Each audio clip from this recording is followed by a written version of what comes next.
without which the Constitution as it exists today might never have been formed. Ooh, quick one.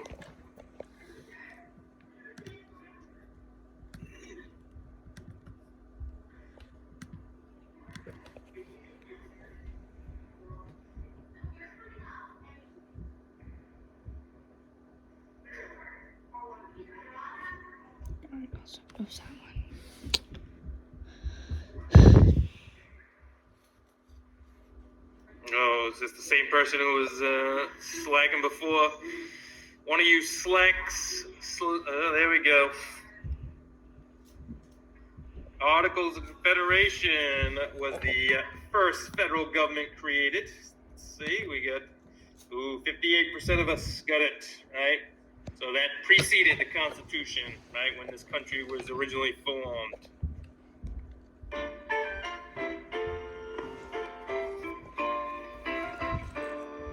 The British Parliament had just about had it with their American colonists. First, they ran up enormous debts fighting the French, which, respectable enough, I guess, but they now refused to pay the taxes that would fund it, and they even had the gall to argue that Parliament had no right to issue taxes to them at all. And now some radicals in Boston had ruined an entire shipment of taxable goods in a shocking disregard for tea. Parliament weighed their options and decided to take a risk. They would punish Boston and the entire colony of Massachusetts, making an example of them to warn other colonies against taking similar rebel actions. They shut down Boston Harbor and revoked the Massachusetts colony's right to govern itself.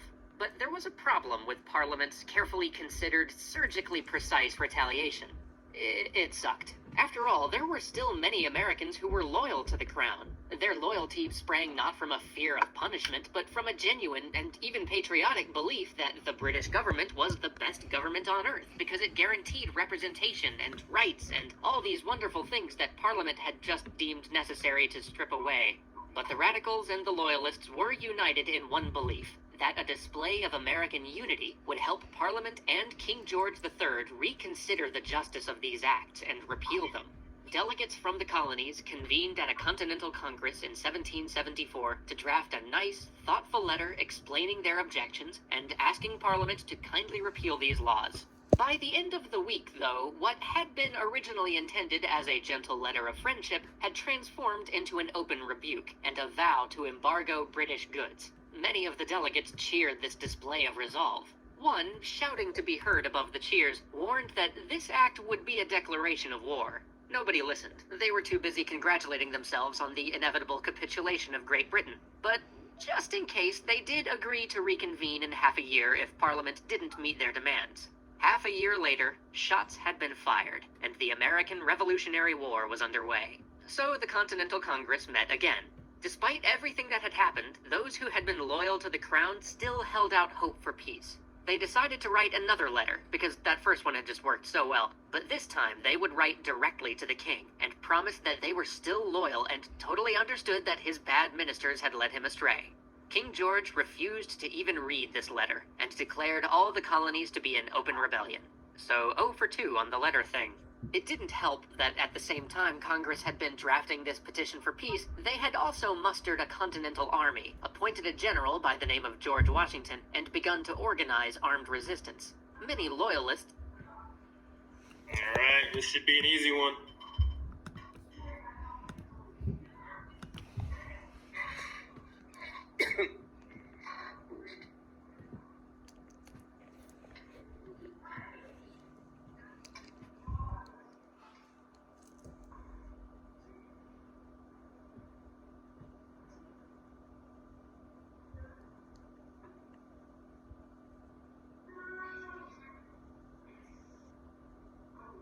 Waiting on one more again.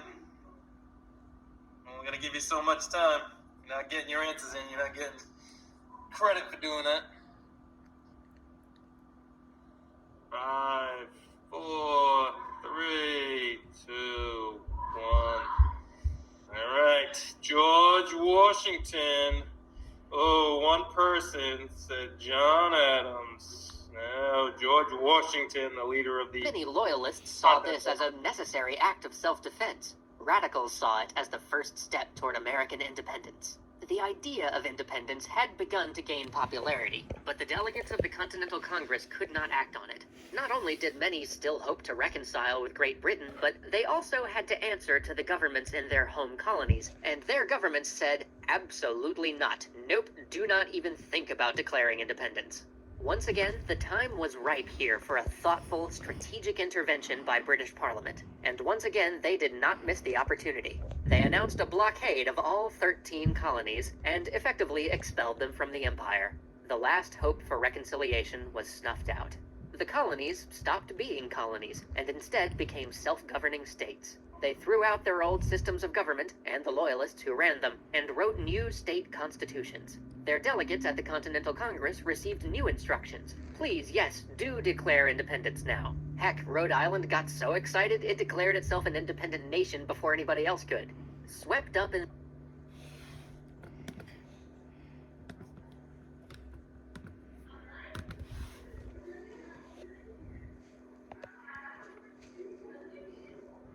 Come in.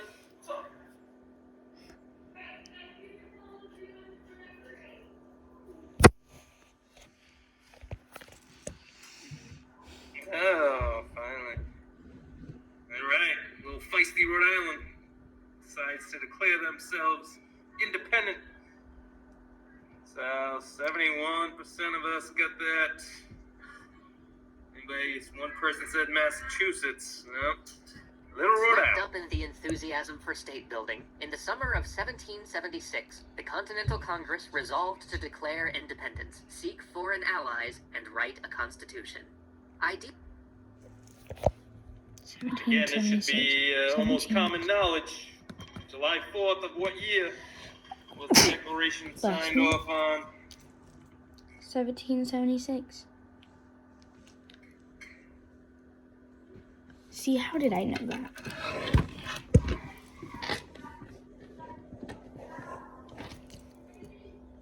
We've done two more. This is, ow, my sticker. Oh, 5, 4, 3. There we go. Let's see. Oh, one person. 1777. Oh, 1776. July 4th is the day that Ideas the for a constitution that brought the colonies together in an alliance had been floating around for decades, but the most influential model had come from Benjamin Franklin, a philosopher, statesman, and hobby kite enthusiast. Franklin had become fascinated by the Haudenosaunee, Native American peoples who had formed a confederacy of 6 nations. Their leader saw an echo of his own people's divided past in the British colonies, and urged them to form a confederacy of their own. This idea had sparked Franklin's immense curiosity. He embarked on a study of the Haudenosaunee Confederacy, European models of government, and even colonial alliances from the early days of settlement. In 1754, he had met with delegates from other colonies and laid out his Plan of Union, which synthesized elements of the governments that he'd studied into a uniquely American vision. The delegates... Good thing I wrote this down.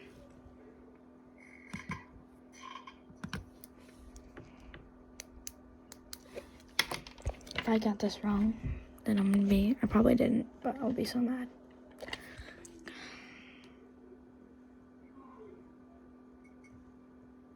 Oh, it's still there. Waiting on 3, 2, 2, 1. and... Alright. Ben Franklin. Most of us got it. A couple people. One person said Alexander Hamilton. One person says Thomas Paine.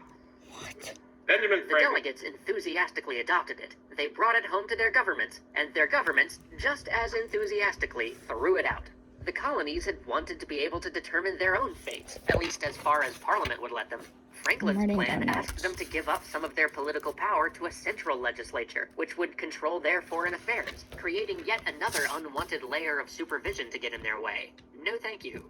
But Franklin continued working on this plan. When he joined the Second Continental Congress in 1775, he revised it and presented it as a plan for how this multi-state Congress should be organized. They had basically been winging it for the last year, coasting off of popular approval and the indulgence of the colonies, but they had no official grant of authority.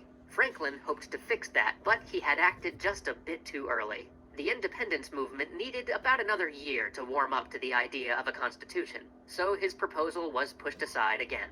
Okay, so now fast forward back to where we were in 1776. At last, the pendulum is swinging in favor of a constitution to spell out the rights and responsibilities of the Continental Congress. An unlikely man takes the helm. John Dickinson, who has been a vocal loyalist, staunchly opposed to both independence and revolution. Yet he has also led the way for both of them. His newspaper articles about the need to resist British taxation through non-violent boycotts had shaped the early stages of colonial resistance. And since then, he's authored so many documents on behalf of the Congress that he'll later be known as the penman of the Revolution. Dickinson fears that the states aren't yet ready to govern themselves without the protections of British law. Seeing many of his fellow delegates argue for independence before they even have a constitution only makes him more convinced that they haven't thought through what independence requires. So he volunteers to lead the committee to draft a constitution and get things started right. He blows the dust off of Benjamin Franklin's plan and takes the name from the top of the page, Articles of Confederation. But this new country needs a better name than the United Colonies of North America. They're not colonies anymore, they're states. How about the United States of America?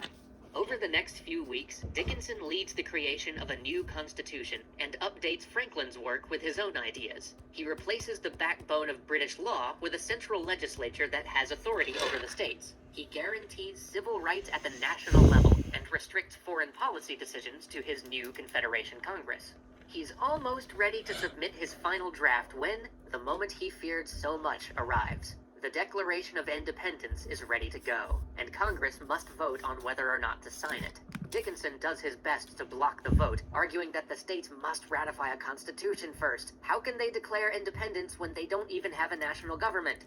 The other delegates scoff at this idea. They don't need a national government. The states have been doing just fine on their own. Just as Franklin found 20 years earlier, the states still do not want to give up their power to a central legislature. After all, the whole...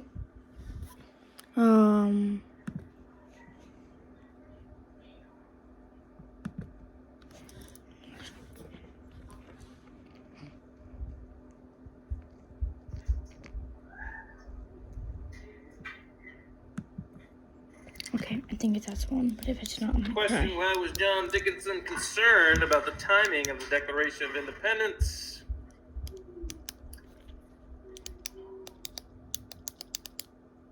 One more. Yeah, I think it's the one I put. Oh, there we go. So the answer, he was afraid You got it right. of declaring independence without a new government already in place. So again, the founding fathers, they didn't really want to rely on a central government. They thought each state could handle their own affairs. But obviously, if they're not tied together in any way, then they're going to be weak as a whole, right? And John Dickinson saw that and says we need to create a federal government to kind of keep us united together. After all, the whole point of this revolution was to get rid of British Parliament. Why would they rush to put some other power in its place? The vote for independence goes to the floor. Everybody except Dickinson votes yes. He can't vote yes in good conscience, and he won't vote no to undermine the unanimous support from the other delegates. Instead, he resigns from Congress, his reputation in ruins, and he goes to serve in the war. Without Dickinson to defend it, the Articles of Confederation he drafted gets torn to pieces. The strong central legislature he proposed gets demoted to an advisory board. Civil rights protections disappear. This Congress will have no power over the states and has to trust them to fund it voluntarily. Congress does get to keep the power to make foreign treaties, but it'll have no way to enforce them. It is this version of the Articles of Confederation, so different than what Dickinson wrote over a year ago, that finally gets sent to the states for ratification. And even that will prove much more difficult than expected. Oh, there's no more questions. Okay.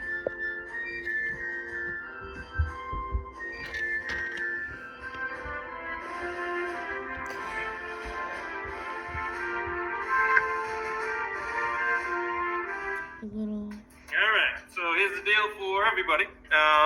So the other assignment that was up there today, the Constitution Interactive Notebook, you don't have to worry about that today. I'll explain that more tomorrow. So basically, That's a bunch of slides similar to the Enlightenment ideas. Probably a little bit easier to work through. But I got everyone you wrong. may I not got have to do everyone. all the I got all the everyone slides. right, but that one. As we move through the So I Constitution, got 1, 2, 3, 4, 5 right. decide what Out slides of we're going 6. to work on. So That's not again, bad. that's That's like something an that you 80. need to pay attention to day in and day out. So we'll worry about that tomorrow. So you don't need to start working on that. You do have homework, which is simply to watch CNN 10 Okay. and fill out that portion of the CNN 10 guide for today. But other than that, that's the only thing that you should have to worry about for today. Tomorrow we'll talk about the other assignment and get into it. Alright, I'm gonna All right. go do CNN You guys 10. at home are free to log off. Have a great day, Bye. and we'll see you tomorrow.